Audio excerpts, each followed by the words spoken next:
Herr Hello Kuepper, and welcome. That's herzliches me. Willkommen, Herr Kuepper. Vielen Dank. I think you won't mind if I switch to English. After it was very kind that you addressed me in my mother tongue. I am indeed, German is my mother tongue. Thank you very much for the honor of being here with you today at the end of such an interesting conference. And my best wishes to the secretary who got ill, and I hope he recovers soon. It was quite tough for me when I caught it earlier, but that's the new reality that we face. A lot of uncertainty, people getting sick. What is then more and more important is connectivity, and that leads me directly to my second apology. I would have absolutely loved to be with you and at the conference site, but unfortunately all traveling from Brussels is at the moment restricted due to the pandemic. So I've been asked to do via video, which is great that we've got it.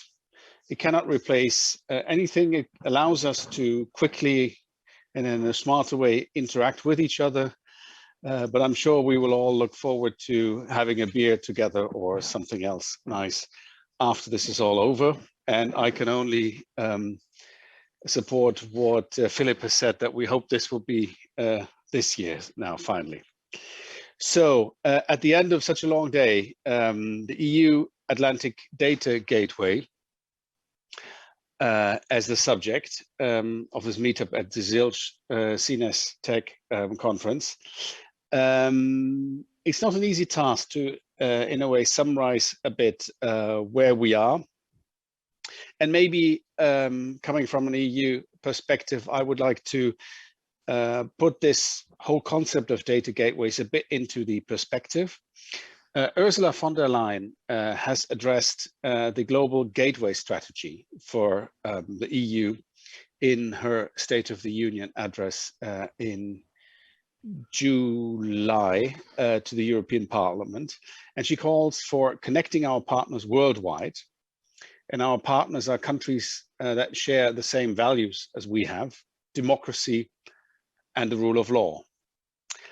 We need digital for climate change. We cannot fight climate change without digital. Is our firm belief. Going to zero carbon means a new way of doing lots of things, smarter ways of doing things. It is, for example, much cheaper and more efficient to reduce energy consumption in a smart way, offering the same quality of service than to produce more clean energy. So for digital, as we all know, connectivity is crucial. Calling for global data gateways, submarine cable systems are the backbone. This is how we all connect worldwide.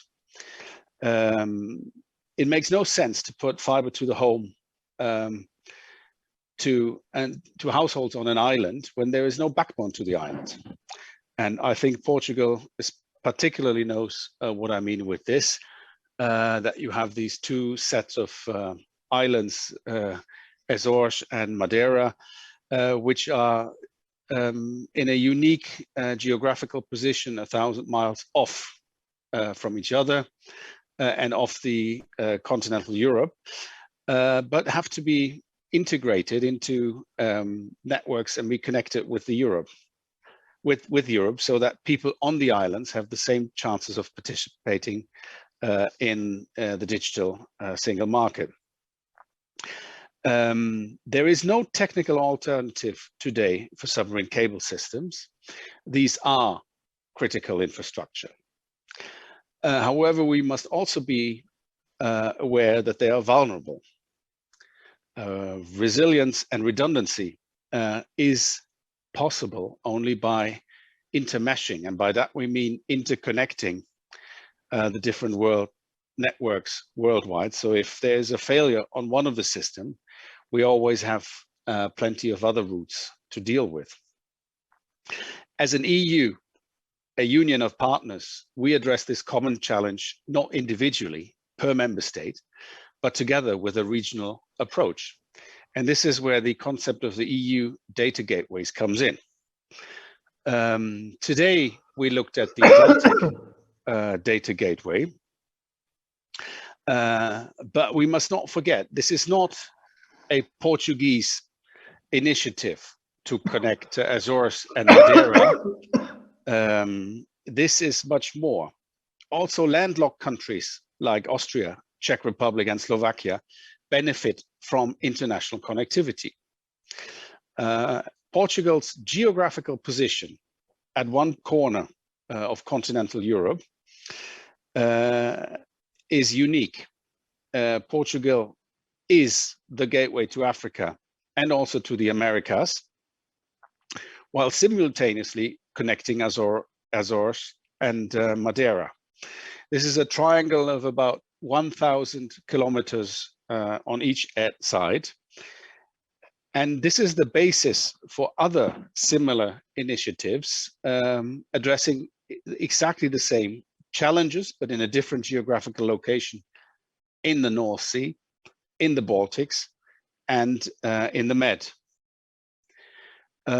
We firmly believe that most issues, most problems will be solved by competition. State involvement is only required for limited areas of market failure. And one could think of, for example, the Azores and Madeira, where the specific geographical position gives them a disadvantage compared to countries on continental Europe. And that has to be addressed because these citizens have the same right for connectivity with 5G and fiber. That puts us sort of into the interesting question, what do we do? What is our role as an EU in submarine cable systems?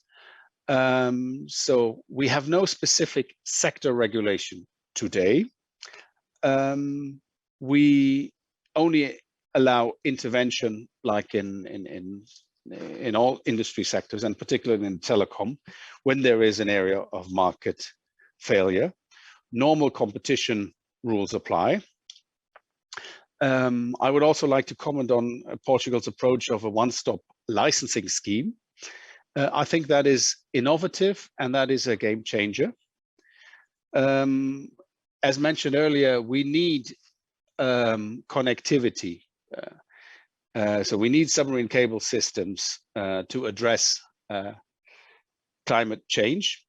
And the environmental impact of submarine cable systems is typically very limited and local. On the other side, fishing and anchor drift of large ships are real risk to submarine cable systems, which you probably know better than me.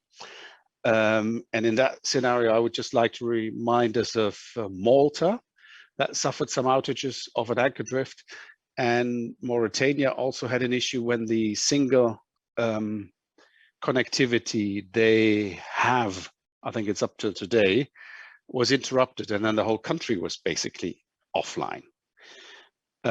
This is not a situation we have as that in the EU, but we have cables reaching end of lifetime. That is the situation in Portugal. And we also have one member state, the Republic of Ireland, that at this time does not have a single connectivity to another EU member state. Australia has a very innovative concept of defining dedicated zones for submarine cable systems to land. I personally don't think that we have enough beaches or in the EU enough space to address that.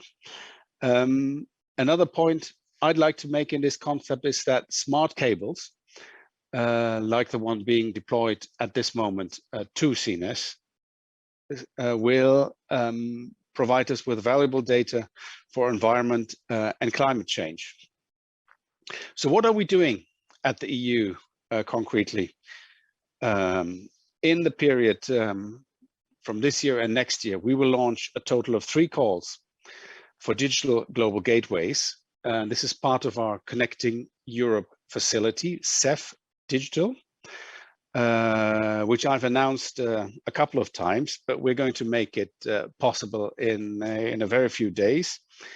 We will co-finance studies and works, so it's studies and the actual laying of, for example, submarine cable systems, with a total volume of 300 million dedicated for digital gateways for the period 2021 to 2027, and 130 million this year and next year. The regulation for this was adopted in July only. The work program published in December, and as announced before, we will launch a call very soon on this. Finally, we're looking into defining submarine cable systems as a critical infrastructure in sort of in line with our NIS, which is the Networks and Internet Services Directive for security reasons. These are the points. I'm sure you're very tired after a long day and looking forward to the coffee and networking session at the end. I wish you all a very safe traveling back home, and looking forward to seeing you in person rather sooner than later, again, after staying in Brussels basically for the last 2 years. And I'm available for questions. Thank you very much.